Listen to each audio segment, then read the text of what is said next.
नुआ जीएसटी लागू पर महिंद्रा आनी ग्राहकों प्री जीएसटी कंज्यूमर स्कीम। ए स्कीम चलित मास 21 तारिख जाए लागू हेब। नुआ महिंद्रा गाड़ी किणवा चाहूवा ग्राहक ए स्कीम्र फायदा नहीं पारे बोली कटक महिंद्रा आदित्य मोटर्स पक्षर कहुई। कमर्शियल गाड़ी किणवा आग्रही थिबा ग्राहक गाड़ी पिछा सर्वाधिक 1,16,000 टंका रिहाती पाइपारे। सेहीपरि प्राइवेट गाड़ी में सर्वाधिक 1,50,000 टंका जाए डिस्काउंट ऑफर रही। कमर्शियल सुप्रो गाड़ी 1,16,000 टंका डिस्काउंट रही। सेहीपरि XUV 700 डीजेल और पेट्रोल वेरिएंट 1,50,000 टंकार ऑफर रही। यह छड़ा अन्य गाड़ी में डिस्काउंट देउछि महिंद्रा।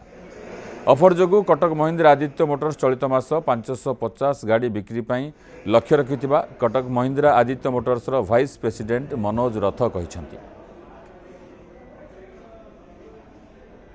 लोकों को जो बेनिफिटा 22 तारिख पर मिल जीएसटी डिक्लारेशन हम 22 तारिख तापर जोटा मिल से 21 तारिख पर्यंत भितर जो लोक मैंने गाड़ी ने काढ़ी जो स्कीम काढ़ी स्कीम रे पर्सनाल मुझे कहली आप 1.5 लाख पर्यंत अच्छी 700 XUV 700 गाड़ी रे बट महिंद्रा इधर बहुत आग्रेसिव अच्छी इधर आउ स्पेशली आम आदित्य मोटर रे आम लोक इनभाइट करूँ विजिट करूँ आम डीलरशिप एठू आम पाखु गाड़ी नियंतु आम पाखे प्रचुर परिमाण आम रखीचु गाड़ी स्टॉक रखीचु आउ सब जो गाड़ी चाहिए आम यही डिस्काउंटेड रेट रे दे पारू 21 तारिख पर्यंत या पर भी जे नवाक चाहिए जीएसटी नुआ जीएसटी रे आम चाहूँ से बुकिंग आम पाखे करूँ सो दैट जो 22 तारिख पर जो रसटा हम ता भर जब बुकिंग करेंगे प्रायोरिटी आम गाड़ी दे पारू।